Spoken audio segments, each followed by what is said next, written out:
Are you trying to heal in an environment that keeps teaching your nervous system to survive? Welcome back to the channel where truth is spoken, awareness is honored, and reprogramming is the mission.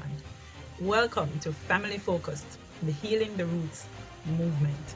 Before we begin, I need you to ask yourself one serious question. Are you actually failing, or are you trying to heal in an environment that keeps teaching your nervous system to survive? Because many people blame themselves for patterns that are actually being reinforced daily by the systems around them. And the truth is, your environment is either reinforcing your survival programming or supporting your transformation. And if you do not understand this, you may spend years trying to fix yourself while remaining in the exact conditions that keep reproducing the old version of you. I want you to sit with that for a little. Let's talk about it. For many people, survival mode did not begin with them.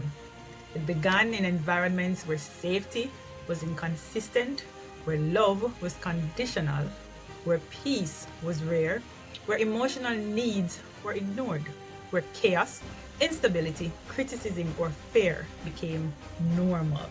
And here is what happens.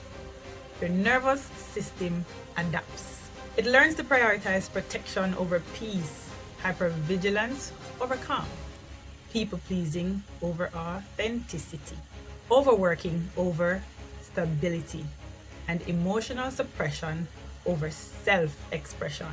This is not because you are broken. This is because your environment trained you. And once something is trained repeatedly, it becomes programmed. That means many of the patterns you are trying to heal from are not simply bad habits. They are adaptive survival responses to the systems you were built inside. Now, here is where it gets even deeper. I'm so excited for this episode. Even when you become aware, even when you want better, even when you begin reprogramming, if your environment has not changed, it may continue triggering the old identity. This is why people often feel like they are relapsing. But many times, they are not relapsing, they are being re-exposed to the same emotional conditions, the same psychological pressures, the same expectations or lack thereof, the same relationships, the same instability, the same systems.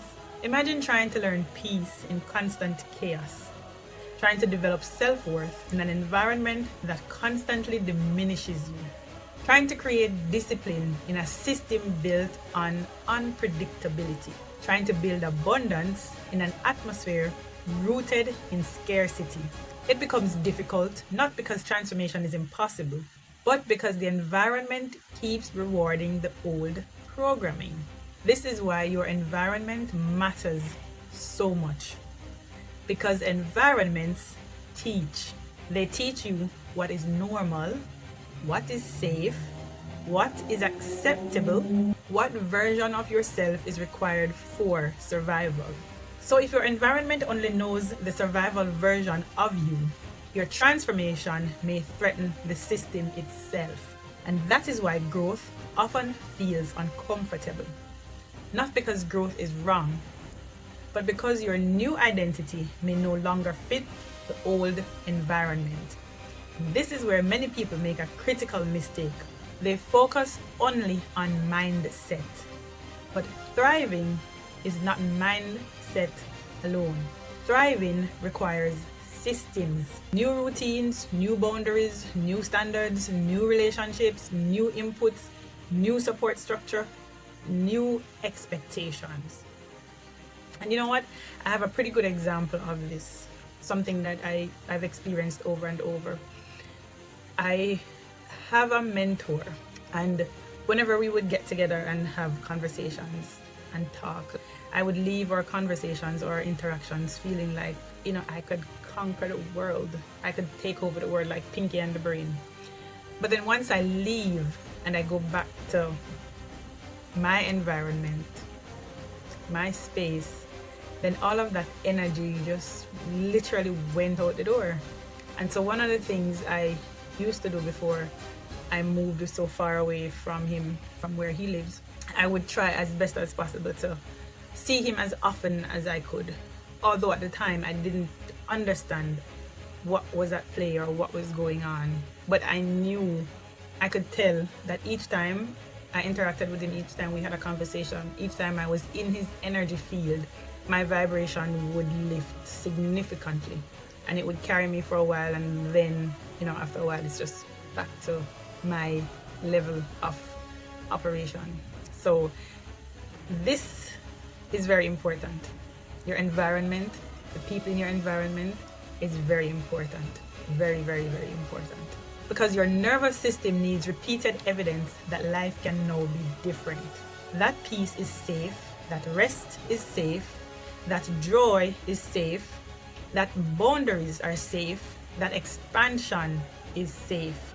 Without environmental reinforcement, reprogramming becomes significantly harder. This is why some people change dramatically when they change their surroundings. Because environment is not just location, it is exposure. And so this is also why a lot of times we see it in our culture in Jamaica, especially when individuals migrate from Jamaica to America, for example, and you see them again after a while, they're a totally different person. They've changed.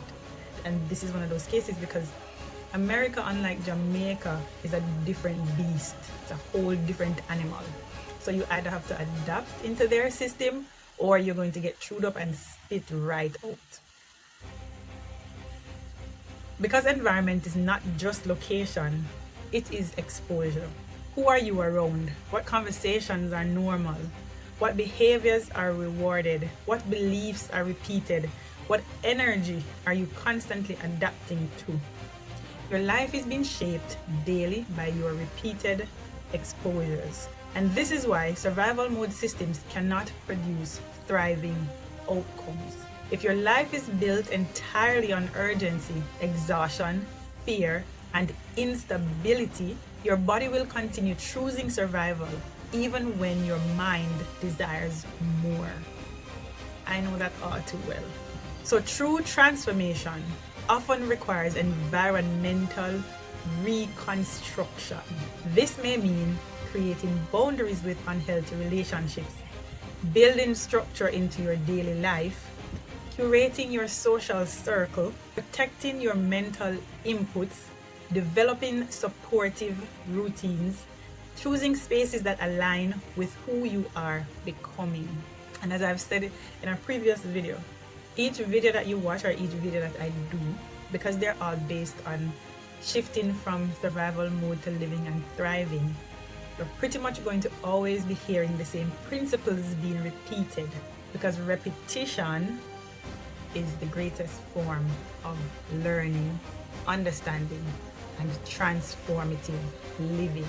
So because healing is not simply about recovering from the past, it is about creating systems that support your future. And that future requires more than desire. It requires design. This is why thriving is intentional. It has to be. You do not accidentally thrive. You build for it. So if you feel stuck, if you feel like you keep repeating old cycles, if you feel frustrated with yourself, ask yourself, is it truly me?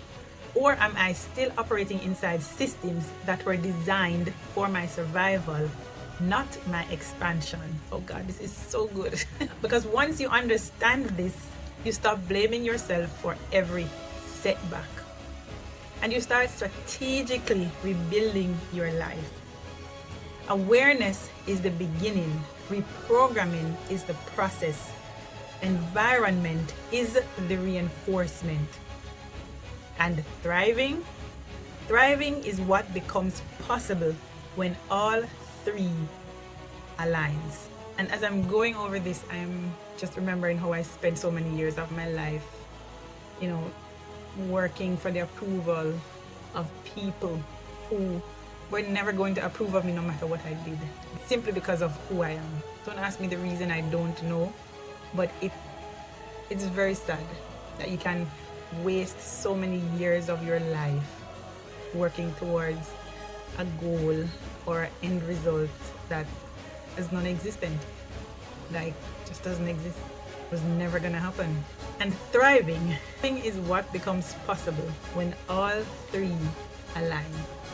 If this message hit home, it's not because you are broken, it's because you are becoming aware. And awareness is where reprogramming begins. If this helped you, like, share, and subscribe. And let's keep healing, one truth at a time. Healing the nation, one child at a time. And my book recommendation for today is Breaking the Habit of Being Yourself by Dr. Joe Dispenza. And before I go, I'd like to say hello to my now 471 subscribers. And thank you to those of you who interact with my content. See you on the next video.